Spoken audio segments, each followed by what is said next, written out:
Wendy Richter. I'm gonna fuck you up. We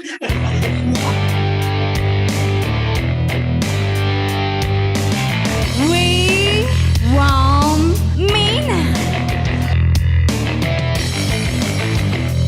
Mamacita. Thank you, Trish.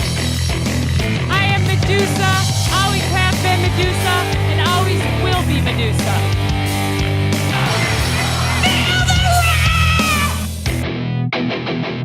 That too, it was gonna come out anyway. I break bitches. Call me Diva.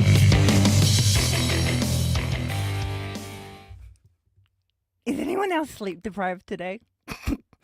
Kia ora! What's up, sickos? I am Bex, and welcome to episode 10 of Don't Call Me Diva! Oh, we're in double digits. We talk about women's wrestling and run down the weekly matches of AEW and the ROH women's roster and the non-roster wrestlers who face them. We discuss women's wrestling from the Diva Attitude, the Diva and Attitude era. Wow, it was kind of a Diva Attitude, wasn't it? WCW and also the TNA Knockouts. We discuss law, we make up law, we fantasy book, and we waffle off on tangents. This we is me, by the way. YOSH! How we doing? I have hair in my mouth. Hang on one second. Are we doing good this rainy afternoon? It's a beautiful day here. I have a brilliant thing to show you. Ba-ba-da-ba. Hot off the presses. From a wonderful sicko, Neon Ghost, sent me this Julia. Can you see? We're going up, we're going down, we're going over here. There we go. We are signed. She is in fire. And I fucking love it. So that's going to go up somewhere in the background at some point. 1 second. And I'm back. We're very bouncy today. We have some news, folks. Hang on 1 second before we get to the news. For double digits, baby, we are going to celebrate by delving into the world of tag team wrestling, my favorite flavor of wrestling. I'm going to do a slight little speed round of Dynamite and Collision today. And I will also be a little cheeky, and I'm going to combine the ROH into next week's one because I had so much fun reading up on the history of the NWA tag titles in the 1950s to not what we have now, because I will get into that kind of part later because, as it's ramped up. A lot more people, and we're going to run into them at other points. So anyway, I'll get there, but got there. But that will be what we're doing today. It is a tag team day. Oh, yes. I will discuss what I'm doing later. News. All right. 2 ex-AEW babes, Abaddon and Sunny Kiss, had a match together. Well, not together, but against each other for the Effie's Big Gay Brunch in GCW. Good Cunt Wrestling. Harley Cameron brought a mountain of joy to my heart and many others by posting a wonderful duet with Gary. If you don't know who Gary is, you need to go find out for yourself. Some cool as fuck news for the owner of 4 boats, Mercedes Moné, when she wrestles in Arena Mexico, which is later on this year at Grand Slam. We don't quite know who that is yet, but she will definitely be wrestling there. She will become the first ever women's wrestler in all of wrestling history to have wrestled in, they're the top 4, I think. So Arena Mexico, Wembley Stadium, Tokyo Dome, and the Madison Square Garden. On that note, I just saw yesterday that they have opened up the rest of the Arena Mexico because I think there was 6,000 or something seats left or something. So it looks like it was meant to be a certain whoop part, which is fine. The thing is huge. You don't need to like get your dick out and like flop about how many like, arenas you fill. But it looks like it's opening up, so that's quite fucking cool. But yeah, we don't know who she'll be facing next. She's going to be facing someone. And I'm really, really stoked for her. Wow! Because, that is a very, well, for one, being the only woman, but even in the men's division, that's quite a, a top class kind of, category there. So, fuck yes. The first of many, I would like to say. Are we ready to get into it? You know what's coming. Bring the boom! Shake your boobs! It's dynamite! Holy flying fraggles, people! It's another woman's main event! We are in week 5 of this now, so I think we can start settling into this as a norm, as opposed to just a trend, which is quite exciting. I've said it before, but I really do feel like 2025 is the year of women's wrestling, don't you? Now we just need Nyla back, so all the women can be included. Marina Shafir comes out and she is in all black. Is it happening again, people?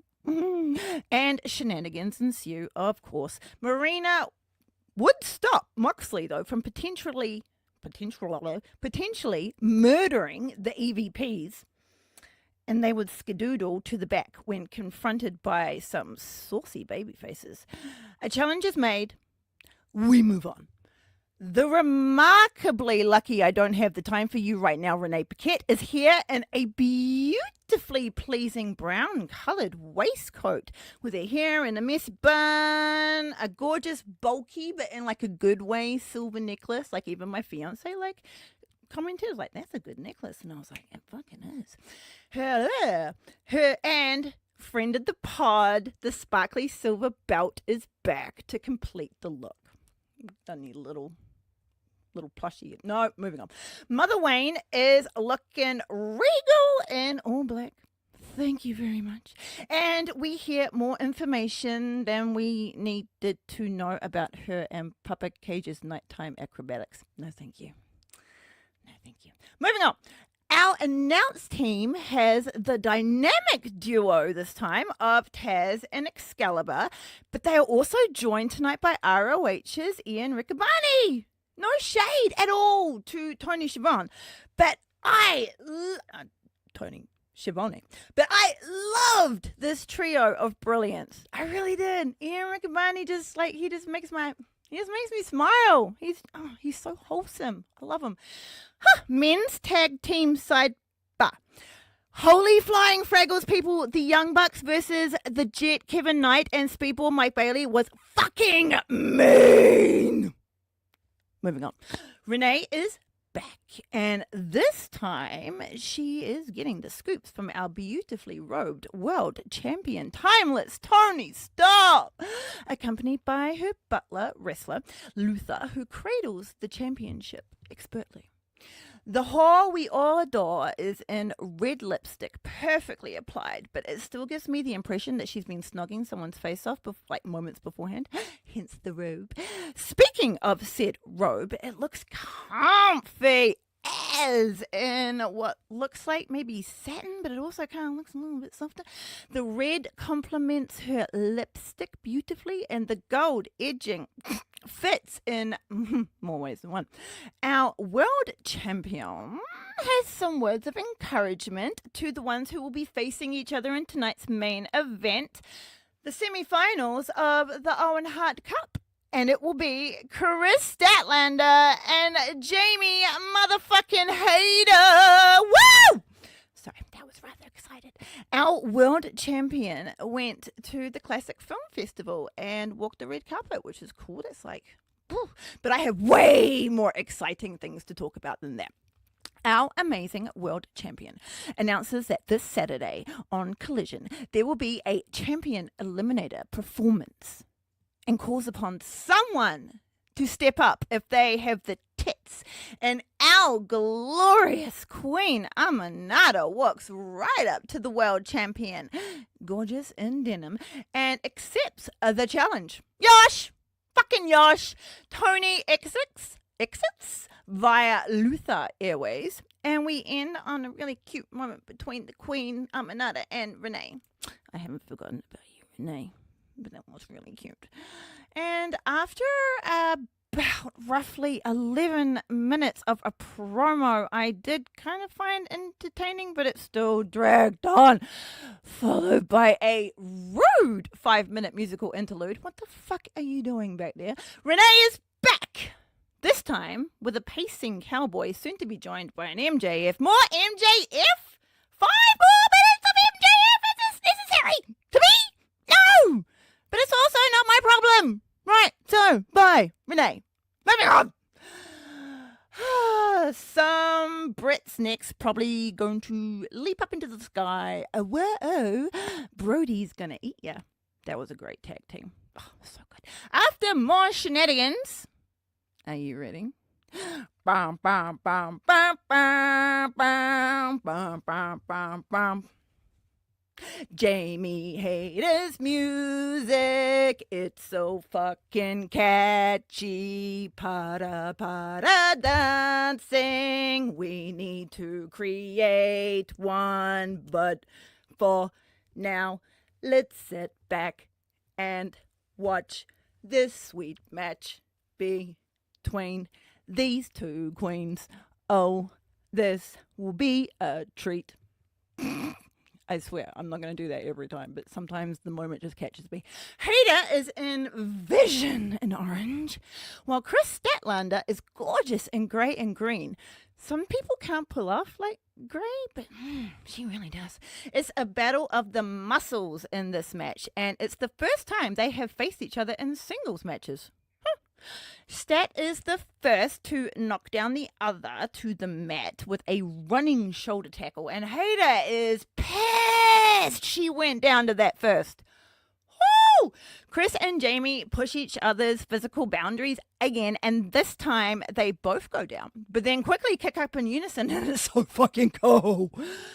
Hayter tricks Stat to run to the ropes and gets flung to the mat with a nice German suplex from Hayter. There are a lot of nice German suplexes in this match. Suplexes of many kinds. They were all beautiful. A double knees to Stat in the corner, followed by a missile dropkick from the second rope. And Hayter rolls Stat over for the first pin of the match. Chris kicks out too, of course. Everything ramps up a bit more now from the wrestlers. Chris counters a power move from Hayter, who counters the corner uppercut. When Chris runs in for the knee, both wrestlers end up on the apron. Penelope Ford is being naughty. Get back there, you dastardly woman. Where am I up to? Oh, we're on the goddamn apron. Fine. If you want to do that, you can just do that. Don't mind me, audios. I'm just yelling at Penelope Ford right now. More fisticuffs happen on the apron until Stat does this beautiful little inner leg sweep to Hayter, and Jamie goes onto her back and just rolls to the floor. Chris signals for her pendulum moonsault, but Jamie's like, nah, and sidesteps that bollocks, and Chris lands really heavily on the floor. Hayter boots her to make sure she's still alive, perhaps, and gets into the ring to see if she can get a sneaky little count-out victory. But Stat rolls in and receives a beautiful snap suplex from Hayter as a welcoming present back into the ring. Hayter manhandles Chris some more, choking her on the ropes and standing on her shoulders for as long as the ref can count to 3, which is a bit dastardly. Hayter gives her, "I'm just a playful scamp," to the ref, and the crowd are like, "We love you, but boo, that we saw through that."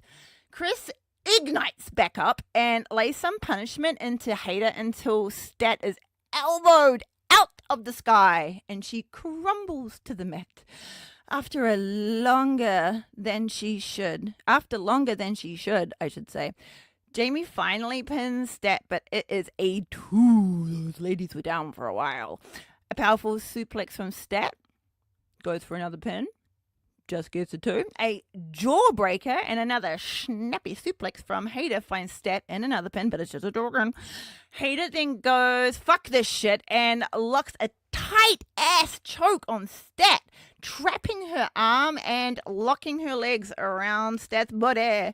It took every ounce of strength from Chris to power out of it, and it almost looked like Hader had it for a second, but a jawbreaker from Stat. You got to do the hard moves, followed by a flying back elbow from the middle rope, bring both wrestlers down to the mat. As we pan around, the crowd start a lovely little dueling chant. I forgot where we were, but I remember just before this episode we are in New Orleans. I don't know. Oh, no, I think we're just in New Orleans. Anyway, don't quote me. I don't know. I'm not from there. Chris and Hader ramp up even more, and soon Hader is in a rear naked choke, wrapping herself around Chris like a boa, once again trying to squeeze her. Making use of the rolly rule, Chris tries to break the submission, but Hader just rolls out of position, never letting go of Chris. This is a problem when you have two very, very balanced strength partners. Strength partners? Moving the fuck on. When they do end up breaking apart, Hader finds herself in a predicament. Chris uses her strength to stand up with Hader on her shoulders, and then she just pancakes Hader's face first onto the mat. Ow. A double knee to the back of the head of Hader should have done it, in all honesty, but Hader is tough as fuck and kicks out at 2. The two wrestlers move on to strong kicks now, as submissions and powerful strikes are just not working.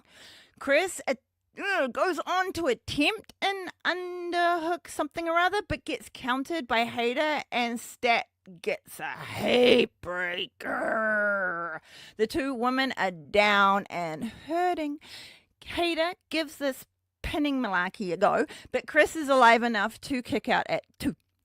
Chris would land her 450 splash, but Hader still kicks out. It's pretty impressive. Chris yells, "Army!" like she owes her money, and then climbs the ropes again. Hader is up and is like, "No."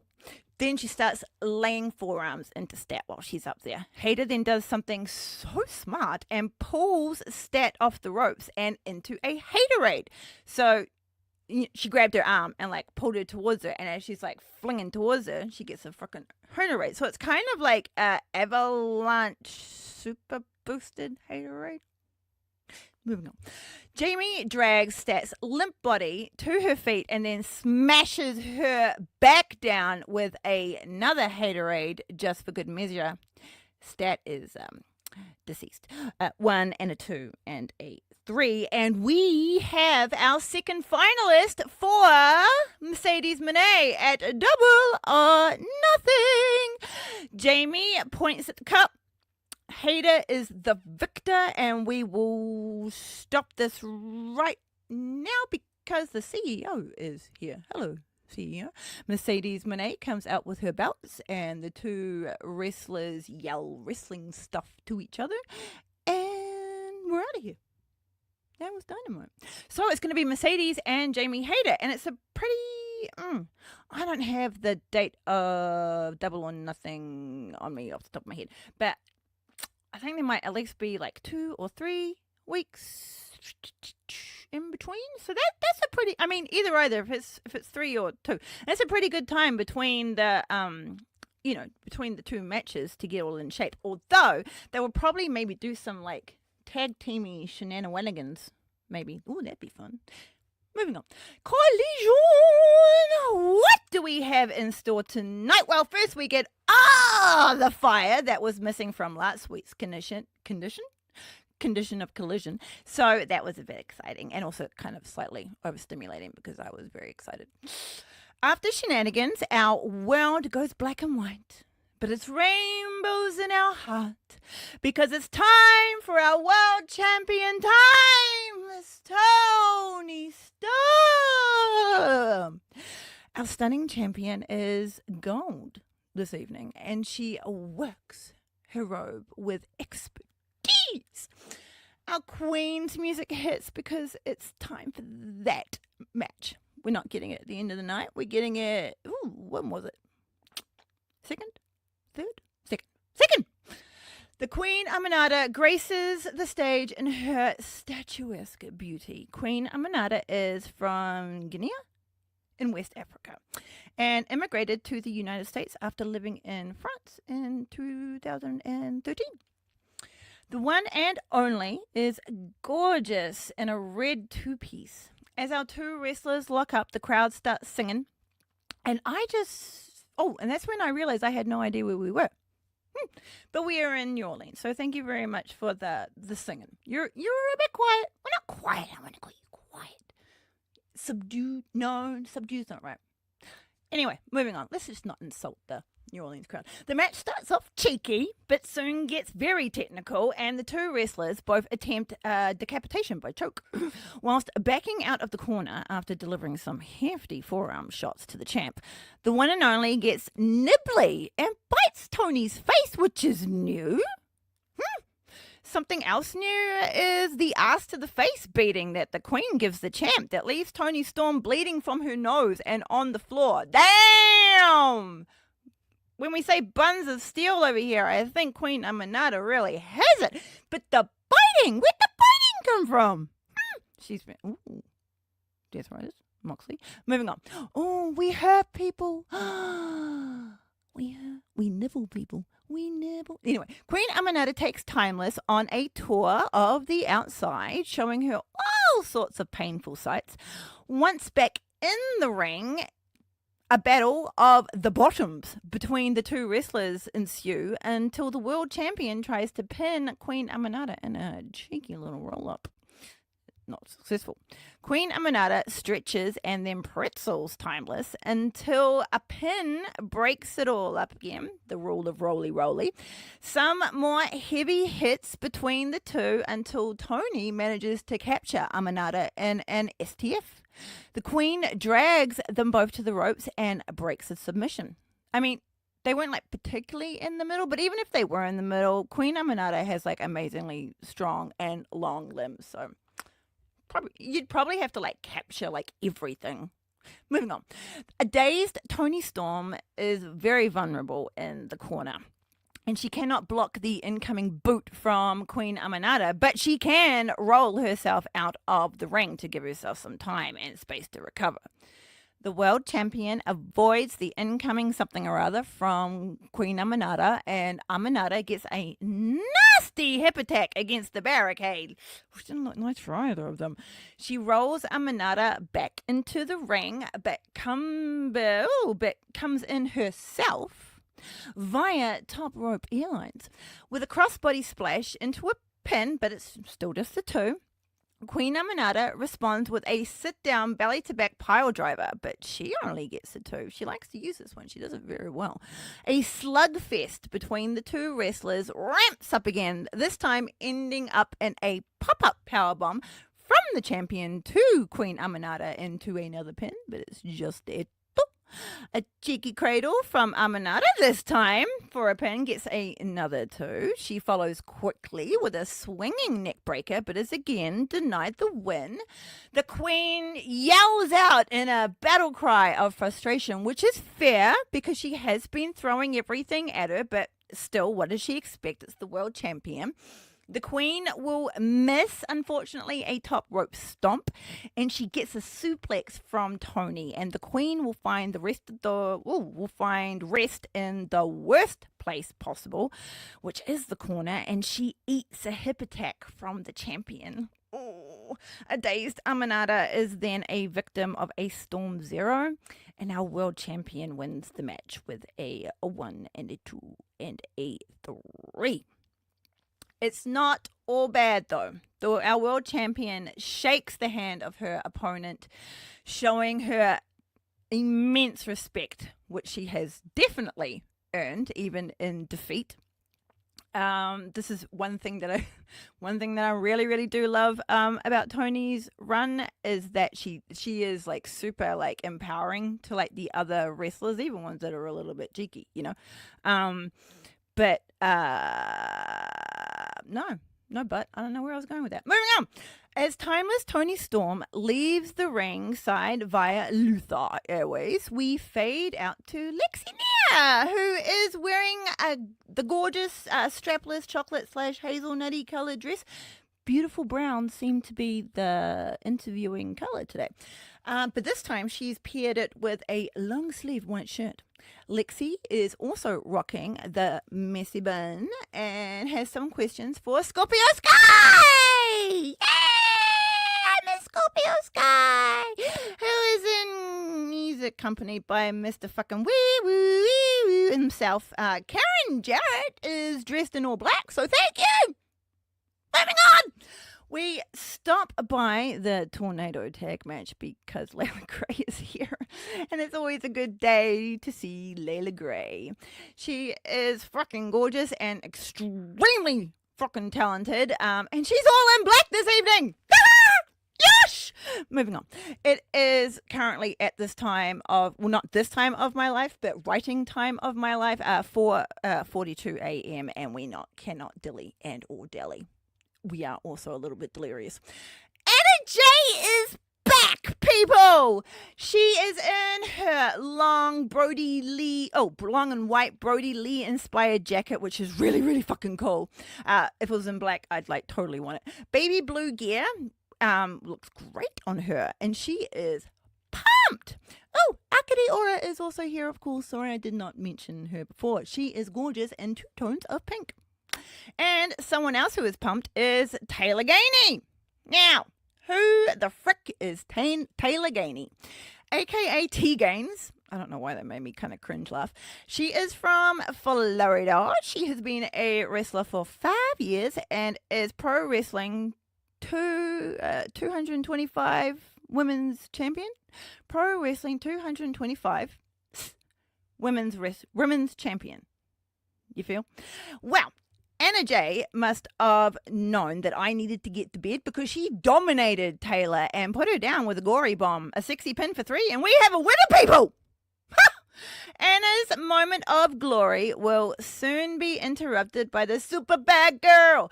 Penelope has mischief in her eyes as she stomps to the ring, and my girl is all in black. I swear these ladies are just like, we have a thing. Ford's coming down. She's got a glint in her eye, which can only mean one thing.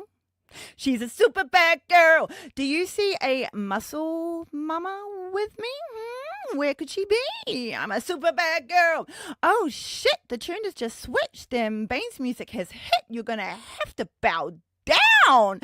But I gotta stop trying to write more lines because it's almost 5 a.m. A snoozy bad girl. I told you I was delirious when I was writing this. Penelope attacks Anna J while she is focused on Bane and gets a hiding from Ford. Bane takes her time getting into the ring and Ford makes the most of it by choking Jay. Bane lifts Jay's lifeless body up onto her shoulders while her music still plays, so it's all extremely epic right now. A kaboom! Fate's descent, baby. Penelope Ford gives us and we will make them all bow down as we fade to the double or nothing promo. That was it. That is the little, see, I told you it was snappy. The snappy rundown of Collision and Dynamite.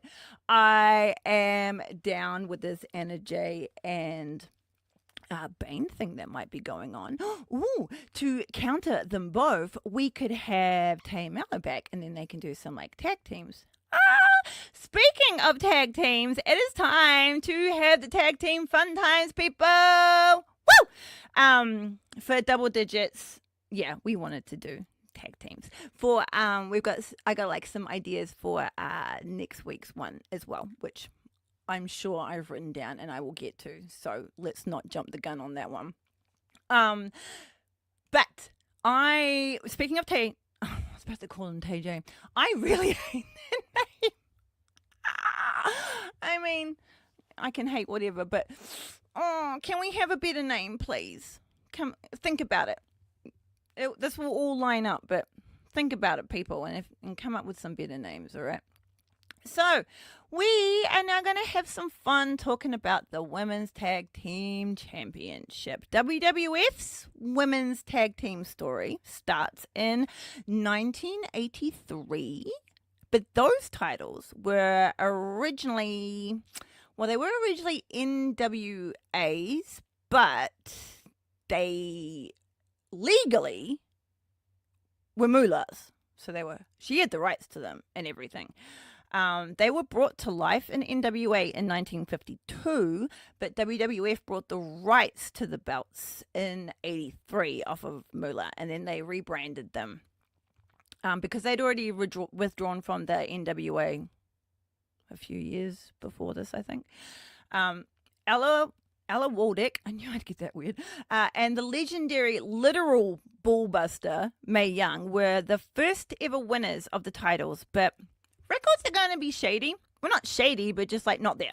So there is no record of how this came to be. And reading up on women's wrestling back in the day, matches were usually either on an hour-long time limit, or they were a 2 out of 3 falls. Because when I look back, I noticed that there was a fuck ton of 2 out of 3 falls. And the 1 hour time limit is fucking cool. Look at that. In 1950, it wasn't on TV. Well, some of it was on TV. Women's wrestling was getting more airtime.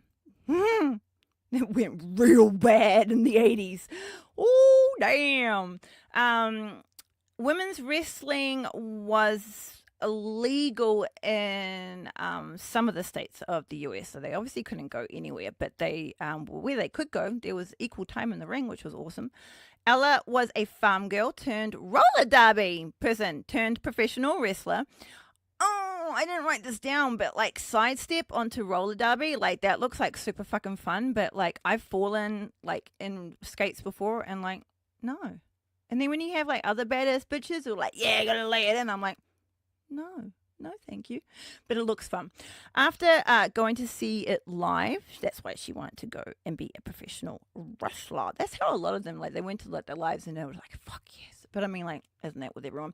She is one of the many women trained by Moolah. I'm beginning to think this was more out of a monopoly than, I mean, no shade.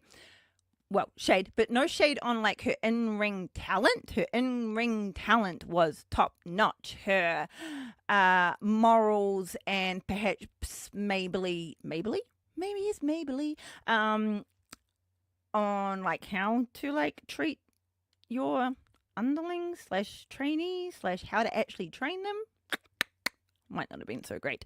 I watched some of back to Ella. She started her career in Chicago, Illinois.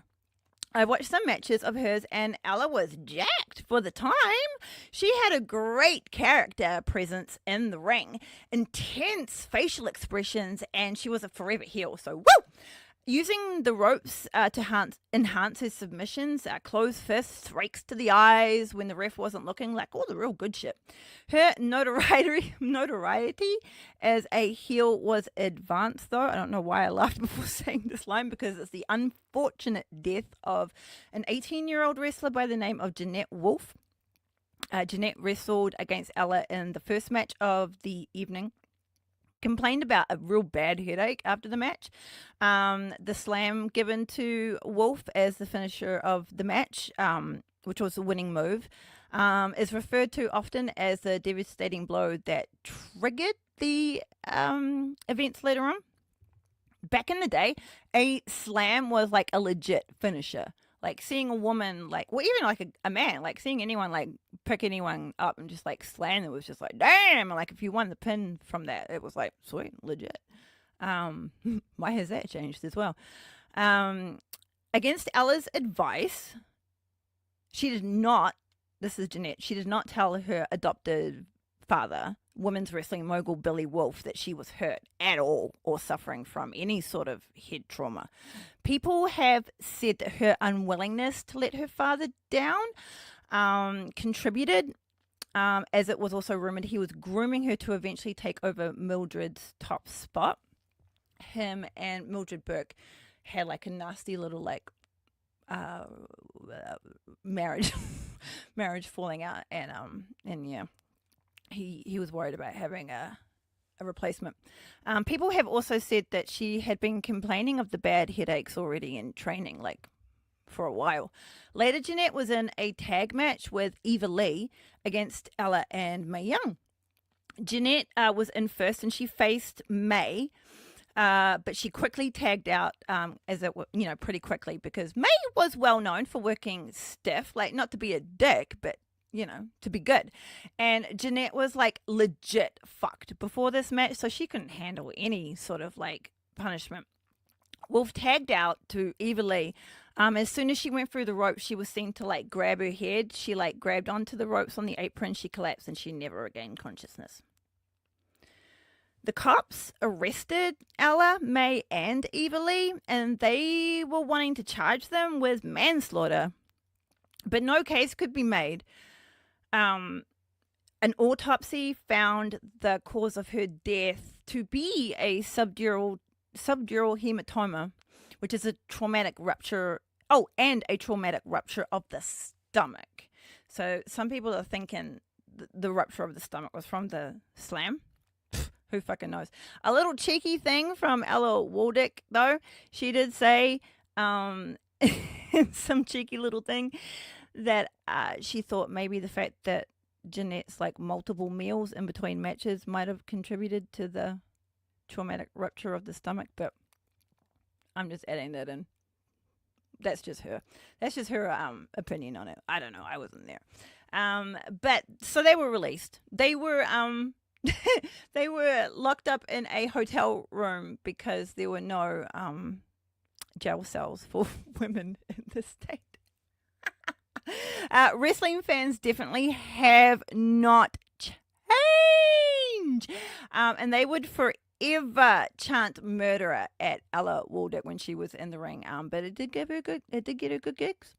Ella Waldick was active. Waldick. I knew that would happen.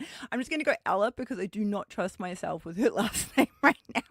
Was active for about 21 years between 51 and 72. Now, Mae Young, her first name is Johnnnie. I really want it to be Johnny.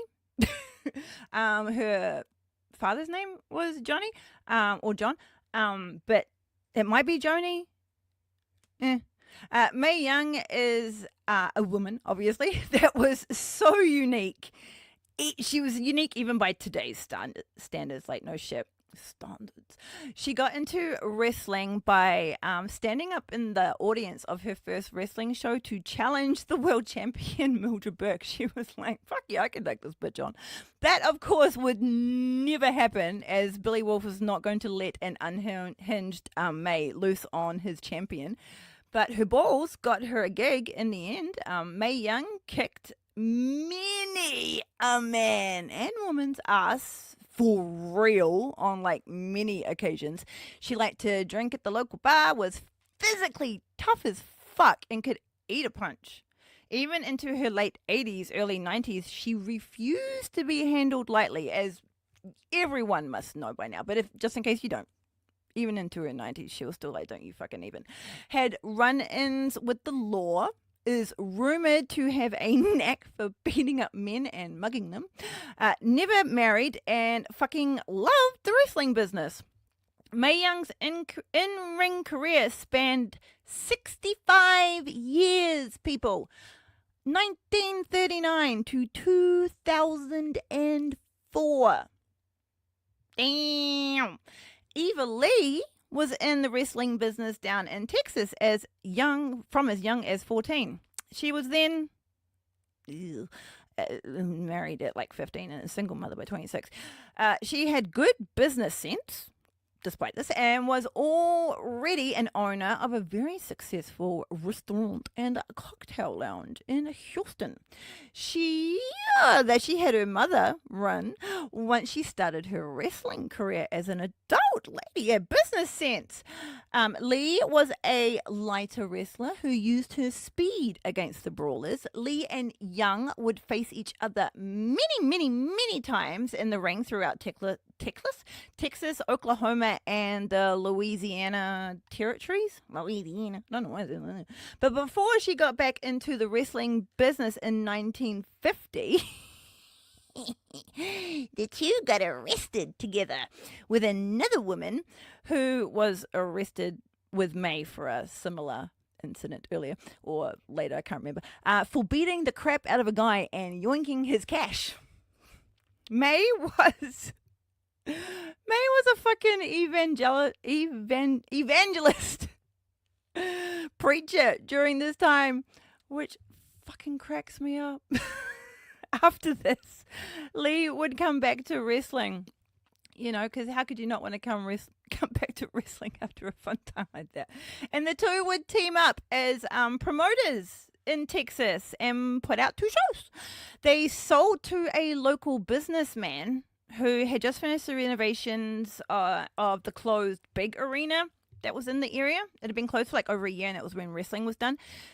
Young and Lee had jumped in to like fill the gap while the venue was under renovation, and they created their promotion. Some people say it was like a smart little business idea to like sell off a profit thing, and if it is, then fuck yeah, good on them. The two parted ways after competing against each other for over a year. Over a year at the first women's match that was ever allowed in Indiana, the day after the ban was lifted. That was in September of 51. So that was their last match. Eva would go on to wrestle. Oh, I lie. Eva would go on to wrestle for Billy Wolf's touring show. Oh, catching myself out. Eva Lee's last known match, here we fucking go, was at the Coliseum in Baltimore, Maryland, for the tournament that would eventually crown Moolah with the title that she would hold on to for like fucking forever. Lee bet Young, but would lose in the semi-final of that match. Back to the tag titles. The NWA tag title was the first ever women's world tag titles in pro wrestling.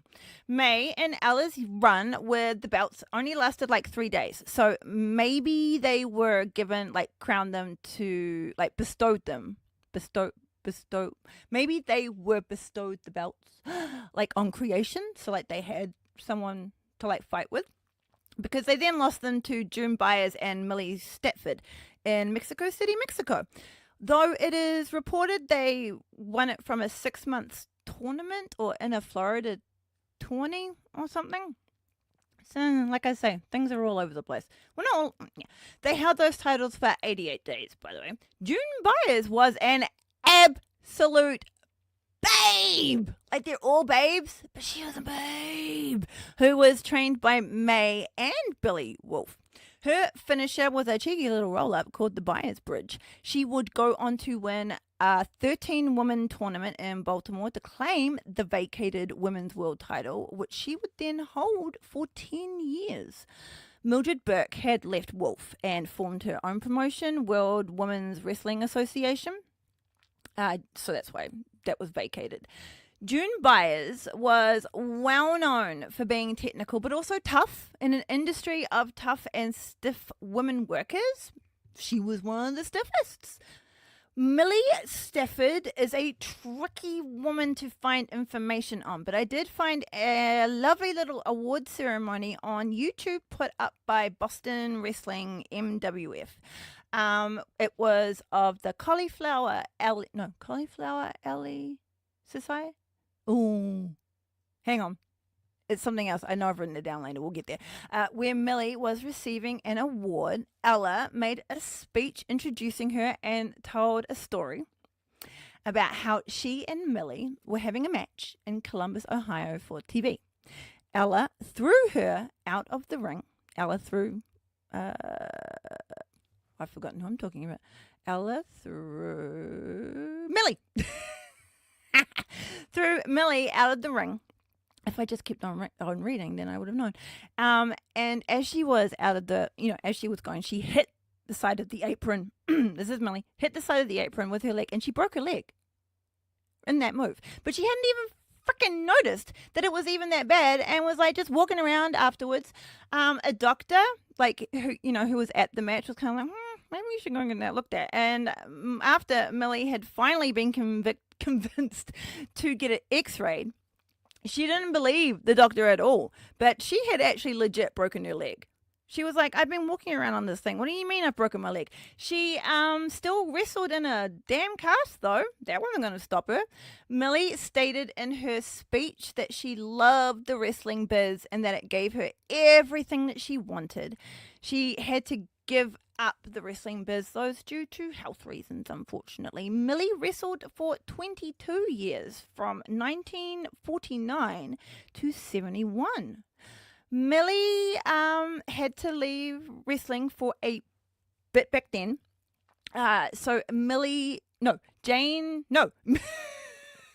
Mary Jane Mull won a tournament to replace her in 52. And so now it's June Byers and Mary Jane Mull for the champions now. And they're champions for about 90-ish days. Something happens in March of 1953 where Daisy May and Golden Venus win the titles, but they're only recognized in West Virginia as champs. No idea why. They held them for like 184 days, but fuck knows what happened during that reign. Daisy May had a bubblegum gimmick and would blow big-ass bubbles in her or her wrestling husband at the time, Billy Stumpy's opponents. She would bring her 4-year-old kid to the ring, and she was quite the draw. Apparently, when she was fighting, her little kid would be running around going, carnies. She would wrestle from 1950 to 57. I do love that little bubblegum thing, though. I'm not going to get too into that because I still want to leave something that we can talk about when we talk about these women in like future episodes. So I won't give away some of them I do. Yeah. Moving on. Golden Venus was active between 1954 and 57, and she only had 7 matches, and that's literally all I know. Couldn't find anything else. Ruth Boat Kelly, and I honestly thought I was being ribbed by that name, but no, Bucali. Ooh. Boa Ticelli. Anyway, why am I doing this? And Carol Cook, who we remember from the match in episode 9 with Woman, who got fucking shoulder breaked by Kevin Sullivan. Cheeky little scamp. They won the titles in September, but there were no records kept of what went down between those two title reigns. They were only recognized as champions in Alabama and Tennessee. These kind of statements makes me so curious as to why this happened. Surely it was some sort of like territories fuckery, but I'm intrigued. They held them for 104 days. There's got to be some fuckery with the territory kind of thing going on there, eh? Carol Cook was from Ohio. She wrestled from 1950 to 60, died at, 30. But I couldn't find any more about it apart from this little article that said that she threw the ref out of the ring during a match, which is always hilarious. She was in a 2-on-1 30-minute challenge with May versus June Byer as well. So that must have been like a 3-way kind of thing. Ruth Butkel was trained by good old Billy Wolf. She was from Texas and had an in-ring career of about 4 years, 1951 to 55. Her and Cook would fight each other in the ring a lot over their like little short careers. This would sometimes happen. You would see a lot of like kind of two women kind of facing each other multiple times around the place. June Byers and Mary Jane Mull would win them again and hold them until the titles were vacated. We are presuming they were vacated because June Byers won the NWA World Championship and she was now a very busy woman. June Byers would, though, once again become the MWA Tag Champion, this time with her first tag team champion partner, Millie Stafford. So Millie's back from the first little health hiatus. Probably some fucking complications from that goddamn leg, woman. After that, we get even more hazy, to the fact that I have no idea what went on. Penny Banner and Lorraine Johnson would be tag champions in 1955 after winning a tournament somewhere for them. So this is obviously how they were like, right, they're all vacated again. Let's Do another tournament. Penny Banner was a badass heel who liked to get dirty and is quoted as saying, "Boos are better than no reaction at all." I'm sure I've heard like an our time wrestler say that as well. I already know that I love her. I can't wait to actually real delve into her. Her signature moves were a drop kick, a small package, and a sunset flip, which I bet blew fucking people's minds back then. Penny was the first woman to ever receive the Frank Gotch Award, which is an award that honors people in pro wrestling who brought a positive recognition to the industry through their outside work. And that was given to her by the George Tragos Luther's Professional Wrestling Hall of Fame. Lorraine Johnson. Oh, on that, there are a lot more Hall of Fames in wrestling than I thought there was. I don't know why I didn't imagine that before, but there are others. There is not just the one. Lorraine Johnson was a part of Billy Wolf's troupe. She wrestled for 11 years, had her jaw broken in the ring. I think someone sat on her, and had a great reputation as a good worker who was tough in the ring. Well, duh, she got a fucking jaw broken. Her and Penny's tag team came about because she was sick of what was going on in her area and had heard from many others that her and Lorraine looked like each other. After she left wrestling, Lorraine would never talk about her career, anyone at all, and she refused to accept any recognition with awards at all. She was like, no, I'm outie. Daisy May and Golden Venus, she's back, won the title for a second time, and it is once again a reign that is only recognized in West Virginia. Will Golden Venus ever get a break? Penny Banner, she's back, and she wins the tag title for her second time. This time she's with Bonnie Watson, but it's just a little tiny 16, well, not the tiniest, but a little 16-day run. Bonnie Watson would win the Canadians women's tag titles with Penny Banner as well. Another member of Wolf's troupe, she retired as Florida State Wrestling Champion. So that's always cool. And was in The Wrestling Queen with Luna Vachon's Aunt Vivian. It must be nice to be able to retire a champion. I mean, you don't want to be one of those guys that can't let go of it. No, actually retiring. I don't know. I'm flip-flopping on that thought. June Byers is back, baby! And this is her 5th reign as tag champion. And she is with Mars Bennett. Mars was from Texas. And Mars was her real name? I don't know why, but I feel like the vibe of the name Mars for a woman in the 20s and 50s is super badass. I am so down. She, here we go. It's not her real name. I did not edit myself. So that was a real name with a question mark? Yes, glint in eye. She named herself this when she joined the circus. I fucking love it. I wonder if she got it from the planet, or if she got it from the Roman goddess. God. That'd be cool. Anyway, moving along. She was a clown, a trapeze artist, and also an acrobat. She would have been fucking brilliant for wrestling.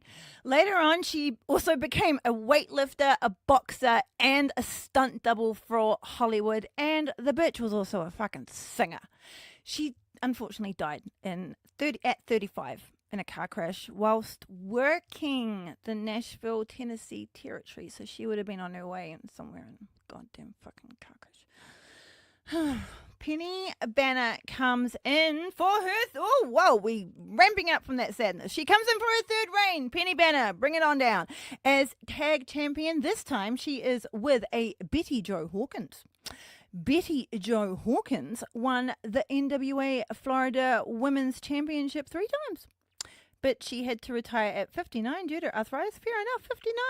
Goddamn. I know some people younger than 59. They have arthritis. June Byers is back, baby! She's around a lot. And this time she's with Barbara Baker as her tag partner. For she is now in her 6th reign as being champion.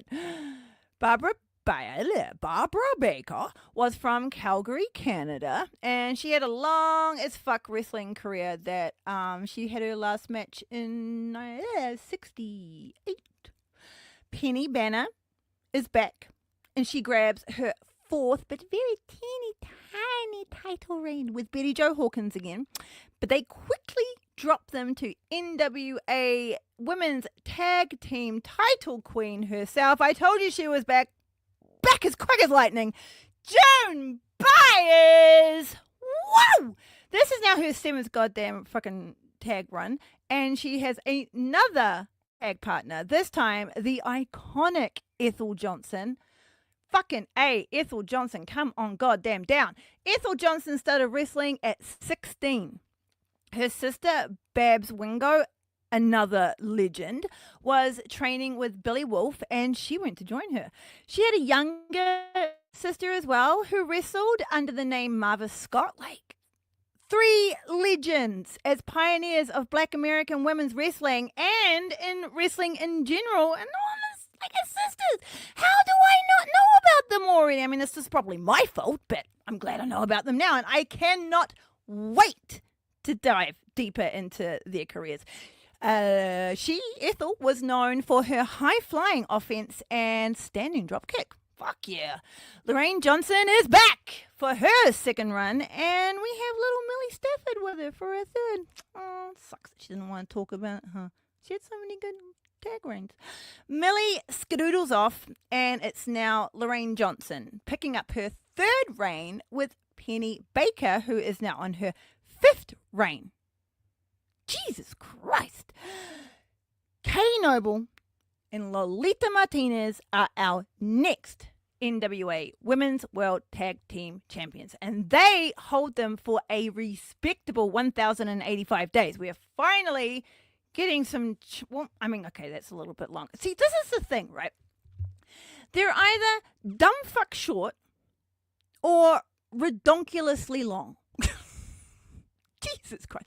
Or it's like here, and then the other one's like, no, we can't have it over here, so we're going to have you. And this was like, no, man, I'm fucked up. It's like, okay, we'll give you what it is. We're going to be there, but that's going to be another title run. Jesus fucking Christ.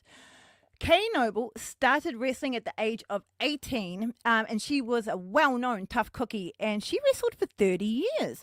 Lolita Martinez is also a.k.a. Laura Martinez, and she wrestled from 1954 to 61. If this is all I can say about a wrestler, that is literally all I found out. So,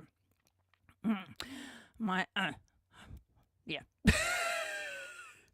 Audio people totally miss like the horrendous awkward moment of me looking at the camera and back. Anyway, on Adrian Ames.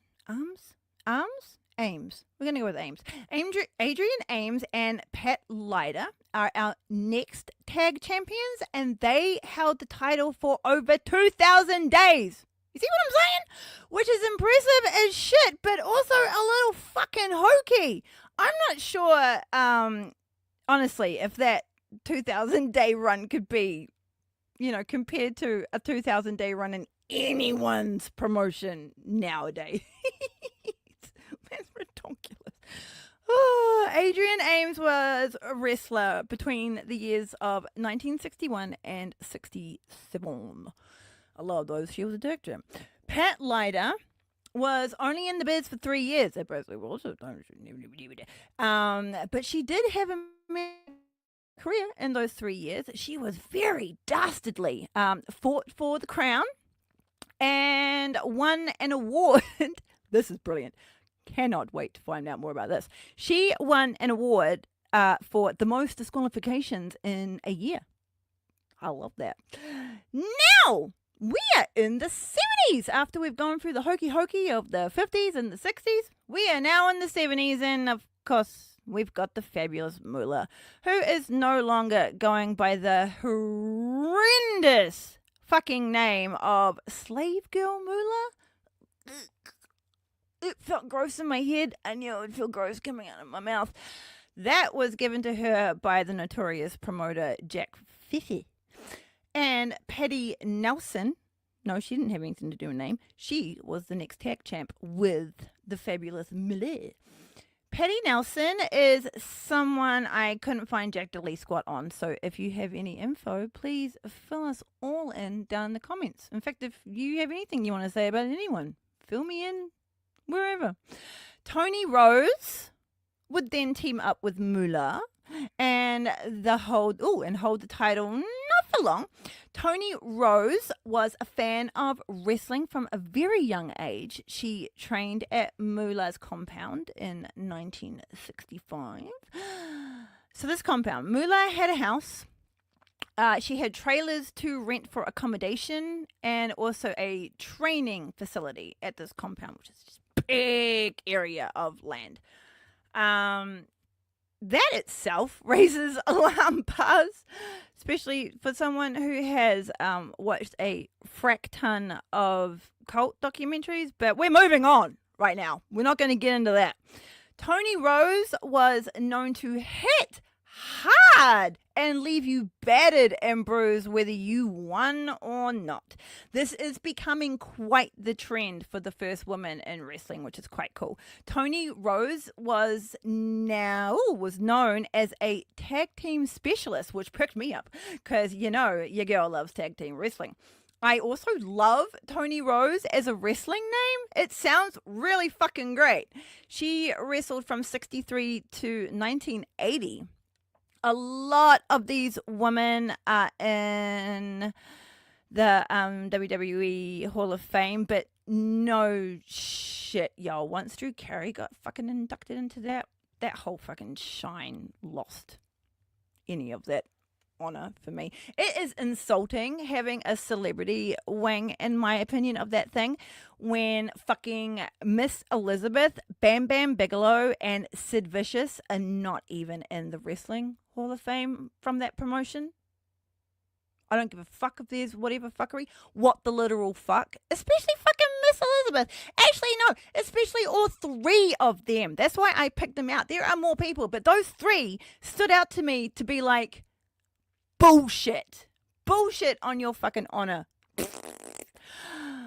But also, fucking that celebrity bullshit fucking Kid Buttrock and fucking Ozzy Osbourne are in there. Sidebar. Sharon Osbourne is a piece of fucking shit. Back from the sidebar. There is a lovely Pro Wrestling Hall of Fame. And the Cauliflower Alley also give out awards, and they're really nice. Sorry, I got a little spicy on that one. Donna Christianello and Kathy O'Day are the lovely ladies who win our titles next. Donna was trained by Moolah, as is tradition. She debuted in 1963, but she took off in the 70s and retired in 91. Donna was a babyface for her career and was a great tag team wrestler. You know the black and white pic of Andre holding up 4 grown-ass women? She is the grown-ass woman on his right shoulder. So you can imagine, like, you're looking, but it's on his right shoulder. I think Tony Rose was the one on his left shoulder. Oh, it really looked like her, and it kind of matched up. I do think I have also cracked the code on another lady, but the other one I couldn't do. Donna was on Sensational Sherry's Survivor Series team at Survivor Series in 1987. So you know your girl's going to have to watch that. Kathy O'Day, if it was in 97, I would have seen it. But obviously I just wouldn't have remembered. Oh, that's going to be fun. I wonder if any memories come flushing back. Although it is hard to know if it's like a memory or if it's just because of all the fucking OS dub I've watched. Kathy O'Day was trained by and wrestled between 1969 and 1974. Couldn't come up with much about Kathy O'Day, unfortunately, but I did find it interesting that from November 1970 to her last match in 75, Bonnie Watson was beating her in either a singles match or a tag match, damn. I mean, you see, like I said earlier, you see a few patterns of some opponents through a lot of the careers, but this really stood out as quite the streak. Usually they go back and forth, but Kathy O'Day was fucking, whew, she was getting beaten. The fabulous goddamn Moolah and Tony Rose are back, this time as champions again. This will be Moolah's third reign and Tony's second. Moolah was NWA World Champion and probably bailed on the tag titles after that. So Donna Christianello and Tony Rose are now our tag champions. We don't know if it was just like a tournament thing or like a, hey, you, step in. But they are now tag champs. Sandy Parker and Susan Green had a snappy 6-day reign, which might not seem much to talk about, but these wrestlers rule. Sandy Parker was a black gay Canadian who was raised by her grandparents, and she fucking loved wrestling from the first live event she ever attended onwards. Sandy won the All Japan Women's WWWWWWA world title in 73, making her the first black woman to become a world champion. Sandy Parker grew up in Windsor, Ontario, Canada, and she trained with Lou Klein over the border. Sandy would catch a bus 3 times a week to Allen Park, Michigan, to train. I couldn't even imagine that. She was told that to go anywhere in this biz, she would have to train with fucking Moolah.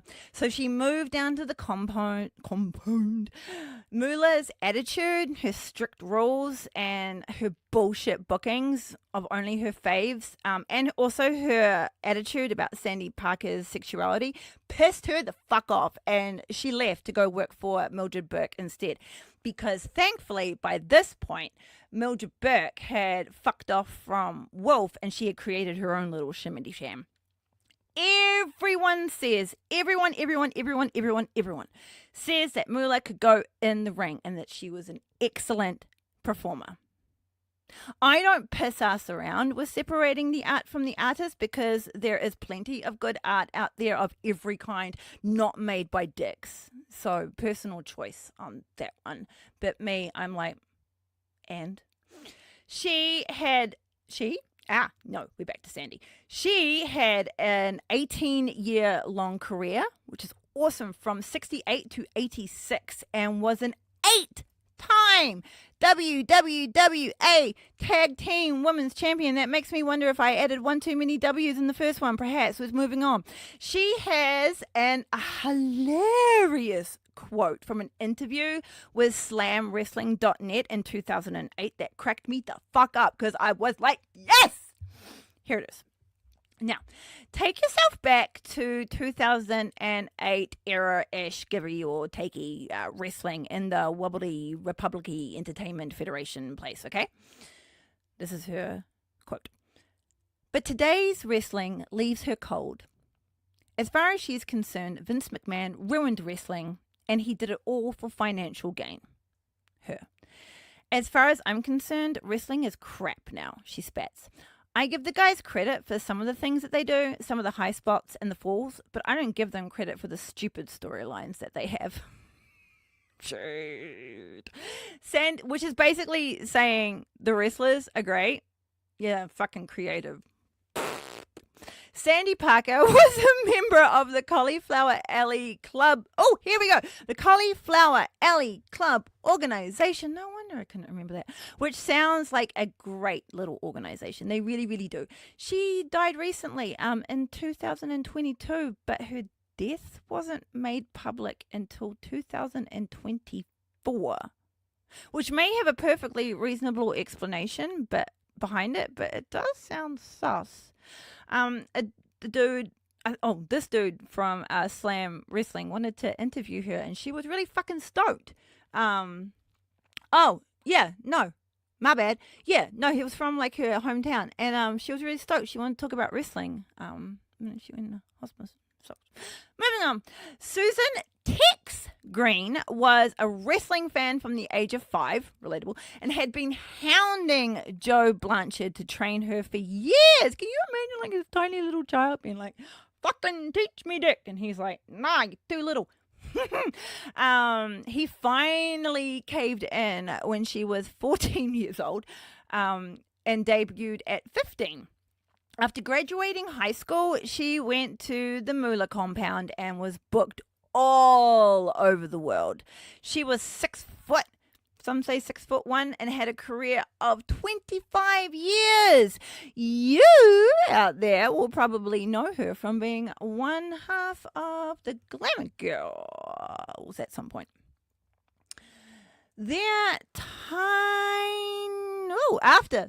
After their tiny little run, Donna Cristianello and Tony Rose are back. Donna is on 3 reigns, Tony is on 4. That's all we know. Joyce Grable and Vicky Williams will then win them in 73. Joyce Grable was given her ring name by Judy Grable, who trained her, and Moolah was given to her by Grable, who trained her, and Moolah saw. Yeah, I get it now. And because Moolah saw a strong physical resemblance to the OG Joyce Grable, so for a time there were actually 2 Joyce Grables. This Joyce Grable debuted in 71 and would wrestle through to 91 and would, not her age, the year, and would tag with Wendy Richter in the 80s, not in their 80s. That would be cool. No. Grable would also become a trainer at the compound. Vicky Williams was a barefoot high flyer from Georgia. With 12 years experience, she trained at the compound, and no shit, looks like the woman in Andre's left hand. I had the picture open this entire time while I was doing this. I mean, trying to put names to the faces. And so we're going to pencil in that Vicky Williams is left-hand lady, right? So unfortunately, that is all I could kind of figure out. The lady with the bangs, can't figure it out. Donna Cristianello and Tony Rosa back, people. We've got Donna on 4. We've got Tony on 5. Are you keeping up? Joyce Grable, Vicky Williams are like, fuck you, bitches. Give us back our titles. And they are back on top again with reign number 2 for them. Leilani Kai and Judy Martin pop in for a cuppa with the titles before Grable and Williams yoink them back again for reign number 3. Kai and Martin regroup and take the title back for reign 2. Now, these are the ladies that are more known as the Glamour Girls.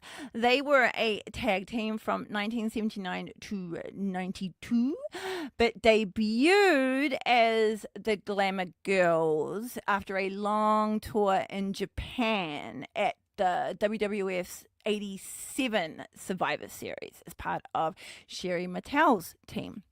So they were tagging for ages, but they were the Glamour Girls when they got to the Leilani Kai looks real different before she bleaches her hair, y'all.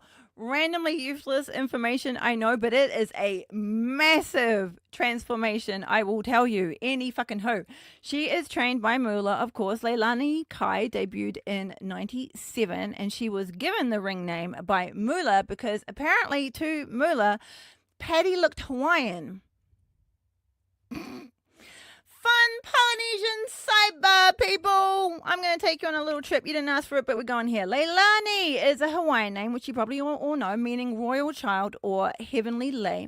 Kai is sea, okay? Leilani is the real name of Candy Lee, who is a Samoan transgender woman, Fa'afine. Fa'afine have been in the Samoa culture since forever. In Samoa, there are 4 genders. Female, fa'afine, male, and fa'atama. I knew of them from being little. So this whole bollocks right now, trying to creep its way into our society is just so dehydrated and smooth brained. Kai means food or to eat in about 80% of the Polynesian country languages. Just in case you didn't know, Polynesia spreads in a triangle from Hawaii down to Aotearoa, New Zealand, out to Rapa Nui. Rapa Nui is the actual name for East Island. It swerves away from Fiji and Vanuatu as they are in Melanesia. First Nations tangent. Dakota is the language spoken in different dialects by the Seven Fires, a large confederation of tribes over in the Americas. Dakota means friend or ally. So Dakota Kai means friend to eat. I brought it back to women's wrestling. I bet you were all wondering where the fuck I was going with this, but hey, we came back.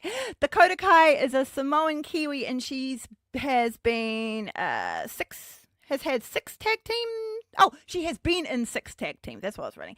Evie and the current IPW NZ Women's Champion Megan Kate were BFF for a while. That was the first tag team. Team Kick was her intergender tag team with 3-time IPW NZ Heavyweight Champion Liam Fury. Liam Fury, did he do something in FIFA? I think so. Team Slap Happy, which is a fucking cool name, is with Heidi Lovelace, aka Ruby Soho. Wouldn't it be cool if that could come back? In WWE, she's was in a tag team with Tegan Knox and then Raquel Gonzalez, but they didn't have a name, which is lame. Maybe not. Speaking of lame, Moolah sent Leilani off to tour after only 4 weeks of wrestling training. That is fucking unreal. 4 weeks. I did hear like some ladies, especially the ones who were trained purely like with Wolf, that a few of the ladies didn't quite really know how to wrestle.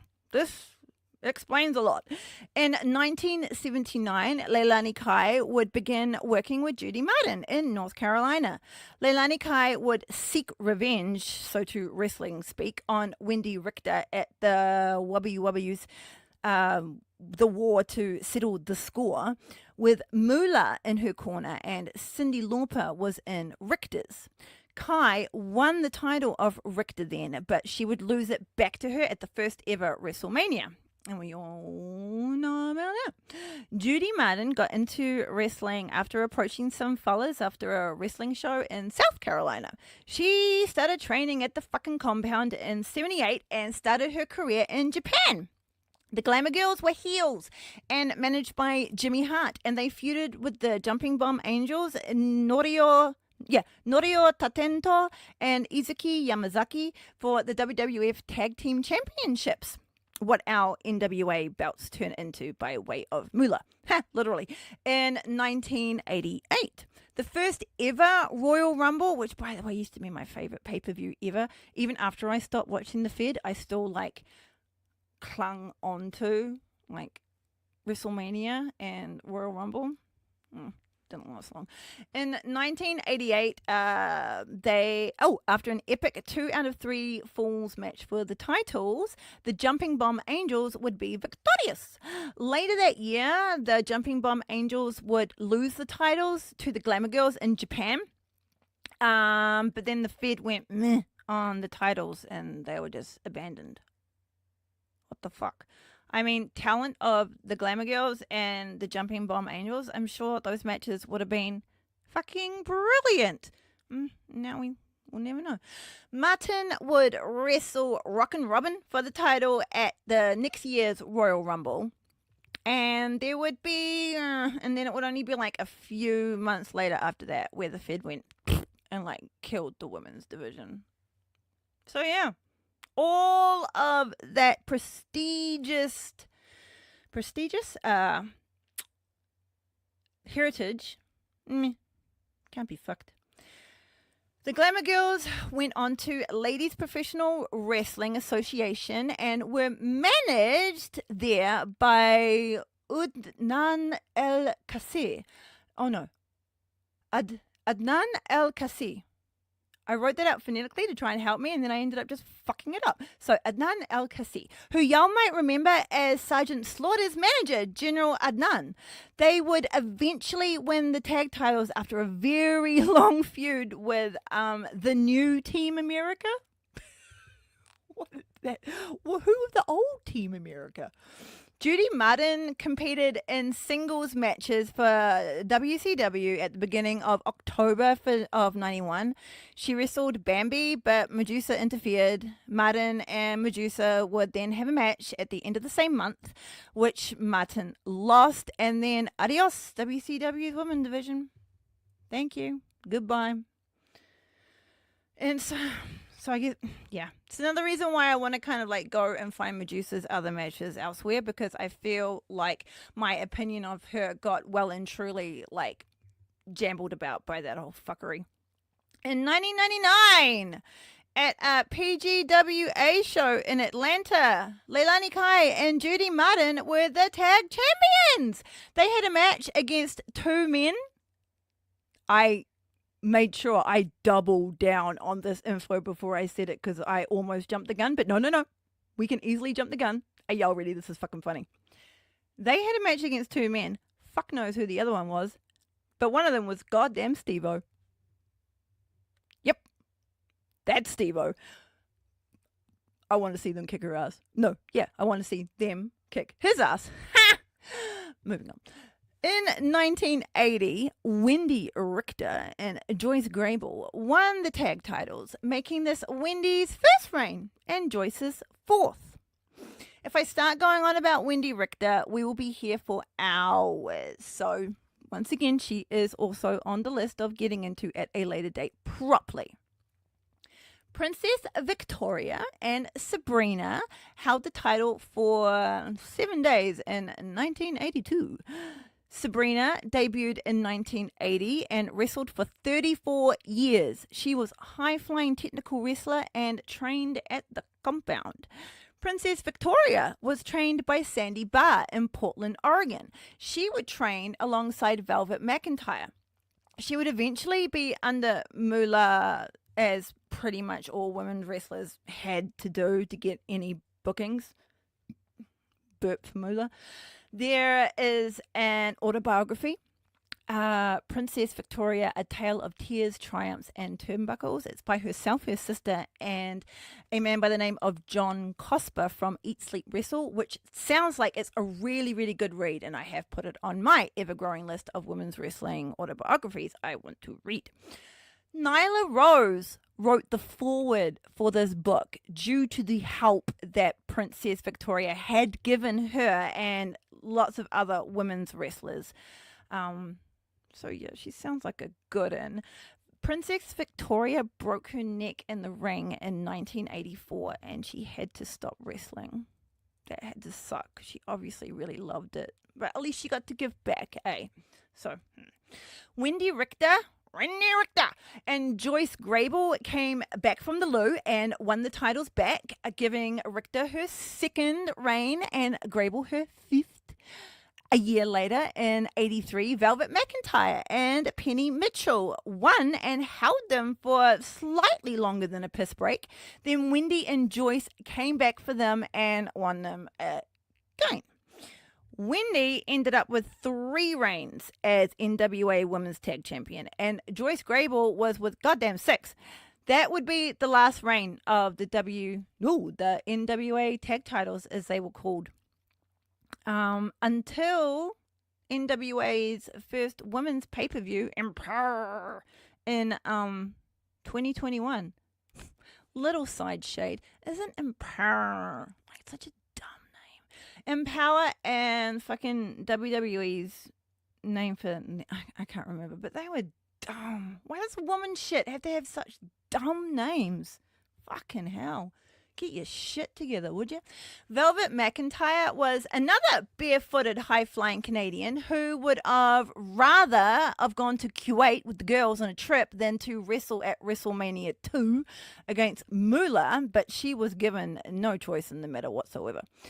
McIntyre was not a fan of Moolah, but it seems Moolah was a fan of hers.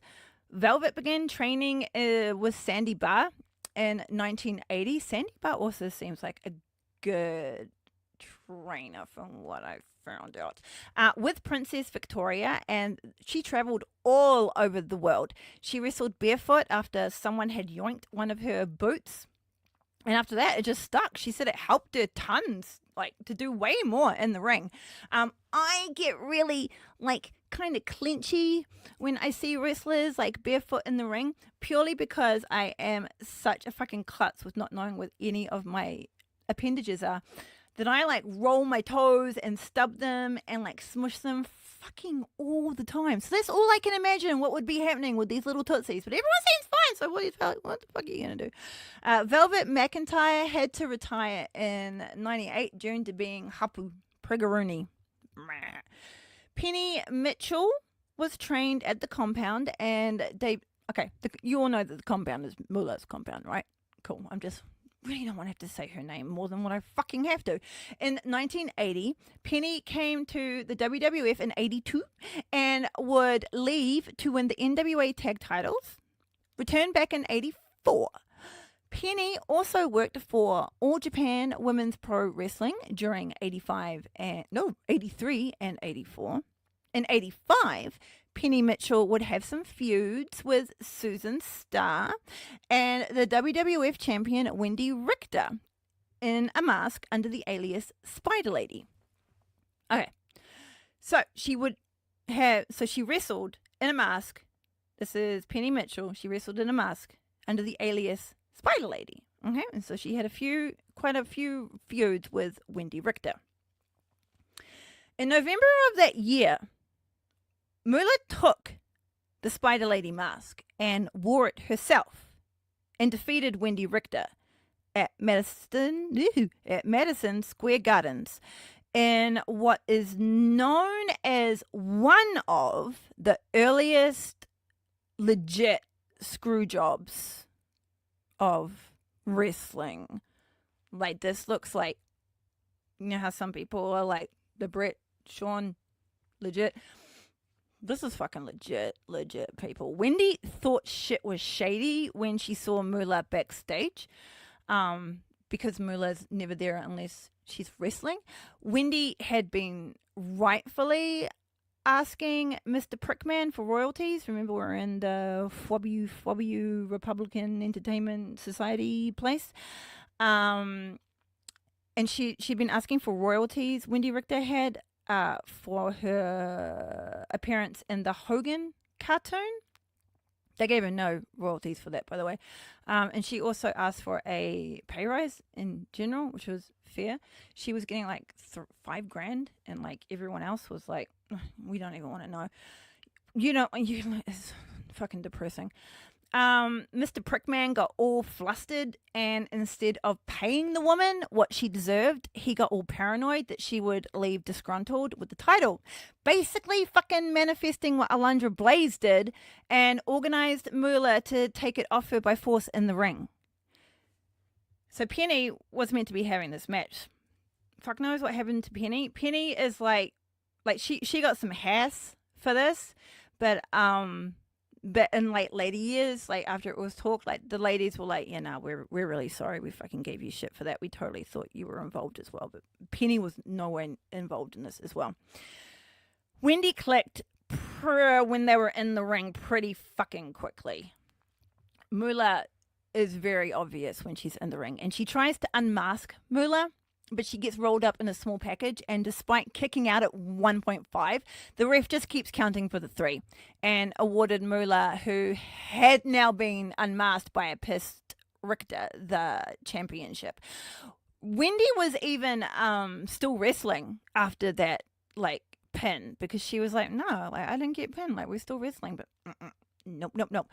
Wendy Richter walked the fuck out of there, straight out of there, out of the building, out of the ring, out of the building. And to this day,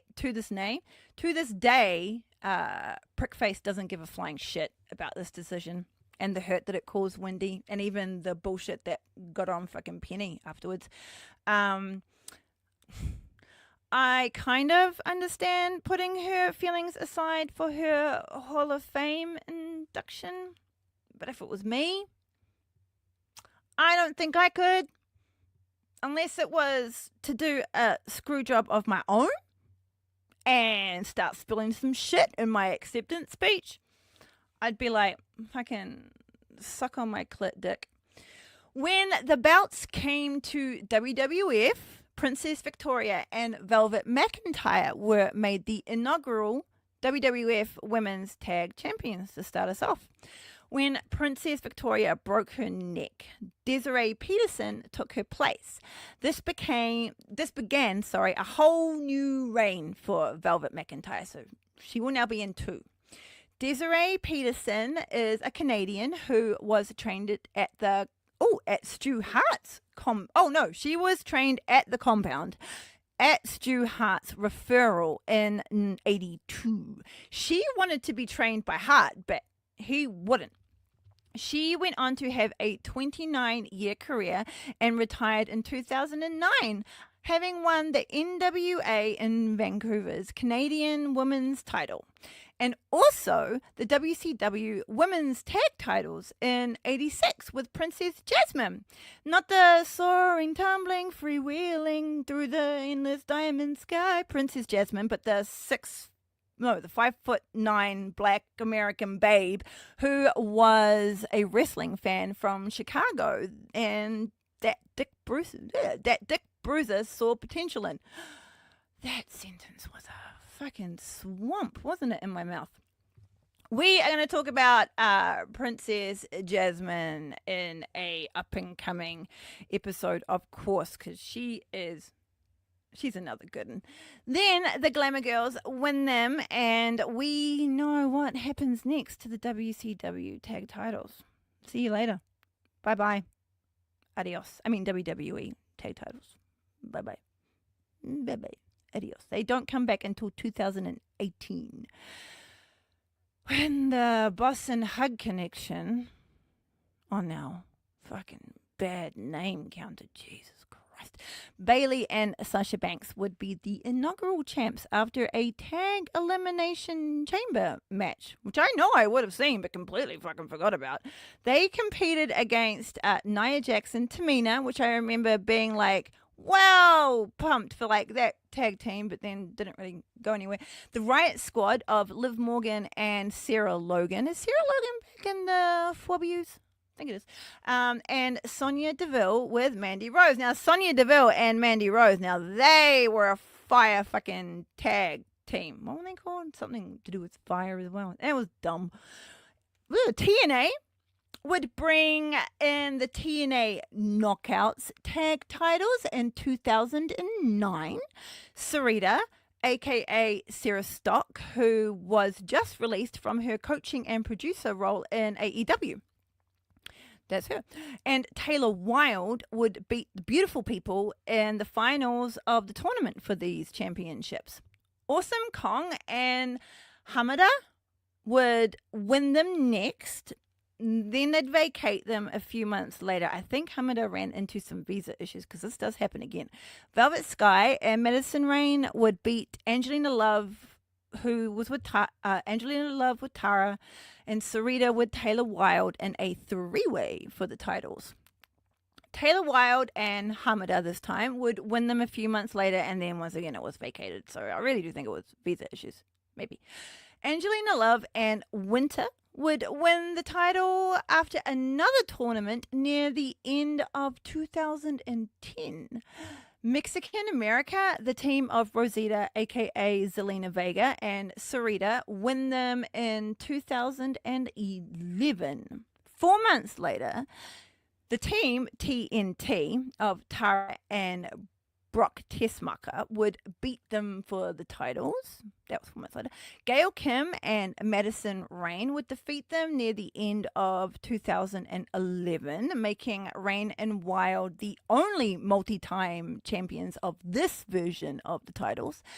ODB and Eric Young win the titles in 2012, and then the titles were taken out back and shot in 2013. The Impact Knockouts World Tag Team Championship would return in 2021, where the team Fire and Flavor, Kiera Hogan and Tasha Steeles would win the tournament to become the inaugural champions. Kiera Hogan's in AEW, and I think Tasha's with the W's. Impact is now back to being called TNA, by the way. So the titles changed to the TNA Knockout World Tag Team Champions. And Decay, Havoc, and Rosemary won those. Right now, the TNA's tag champions are Ash by Elegance and Heather by Elegance. I really hope they don't get absorbed. NWA's are Tiffany Neves and Valentina. WWE's are Liv Morgan and Raquel Rodriguez. NXT's was Alba Fire and Isa Dawn, but they unified them in 2023. What a lame ass thing to do. That's so dumb. That's so dumb. Anyway, Stardom's Goddess of Stardom champions are Wingori. They are Hanan and Sayaida.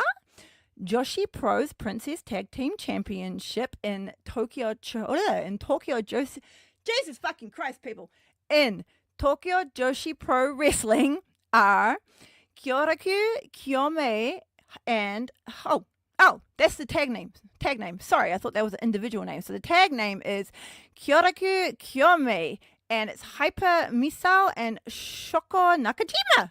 Shoko Nakajima. We know her from the thingamabob when she was the thingamiflang with the flingity flu. You remember? I remember. You remember. We all remember. AAA have had a mixed tag team championship. They didn't have a women's tag championship. But it is currently held by Mr. Iguana and La Hiedra, who is fucking cool, by the way, but who knows how long that's gonna live before it gets dissolved as well. Oh, I hope all these titles don't get absolved. CMLL's tag team, Las Chicas Indomables. Las Chicas Indomables, who are La Yarochita, and Livia. Oh my God. I'm bad today. These titles, I went all Polynesian on you, so that's why I'm all fucking all over the place. The titles were, I'm just going to blame it on that, were vacant, and they won them in 2025 after beating Taya Valkyrie and Lady Frost in that recent Shimmy Sham that they had. I remember seeing that as cool. Now that is a fucking cool tag team. I know Taya is still kind of like in the vendetta with Diana Perazzo. I don't know where Donna Perazzo is at the moment because I don't think she's injured. But if that doesn't end up panning out, put those two together. Fuck yes. I was going to include this in this week's episode, which I kind of touched on at the beginning. But instead, I'll utilize next episode being Legs 11, and we can have some fun catching up with the tag teams. We can have some fun coming up with tag team names for the AEW and ROH roster and having a little play around with some peeps. I'll be putting this question out on Threads and Blue Sky tomorrow at some point. Y'all won't even, there's no point in you doing it now because by the time you hear this will already be here. So, yay! Thank you for joining in. And I would like to see what y'all come up with because that'd be fun. And I'm going to ask the sickos and it's going to be all good. I just want to thank my references for all that jibber jabber. That was slamwrestling.net, smackdownhotel.com, wrestlingdatabase.com, onlineworldofwrestling.com, and cagemat.net. And with that, my dear wrestling fans, we end today's episode of Don't Call Me Diva. Available every fucking where in audio form. Plus we have audio and video versions up on YouTube. Did you like that one? That little memory lane of the tag champions. I really enjoyed doing that because I didn't realize how much kind of fuckery was going on. I also didn't realize how long some of these women's reigns were and how tiny they were. was insane. Also, just the constant pattern of women training, and then like not even a month later, they're out there on the road. And Mae Young's like talent for mugging and people and getting away with it. I fucking love that. Don't go out beating up people and mugging them, but just think about in the 1950s. In the 1950s, go woman, do that mugging. I love that. Yeah, not to mention all the wonderful representation that was going on. I did hear a lot from the Black American and the Black Canadian women that they usually had to like stick with being faces because of, you didn't want any like, you know, tensions to be prodded. But hey, you know, you got to be safe. They had fun. Everyone loved wrestling. It was brilliant. So yeah. So I hope you enjoyed that all, everybody. I want to say thank you to Shane, my excellent producer and editor and promoter, who deals with all this jibber jabber and gives it to all you lovely people. Go check out some of his work on Shoot Style Sessions on Ethos Media Network. Oh, Medio Network? Yeah, why not? Medio.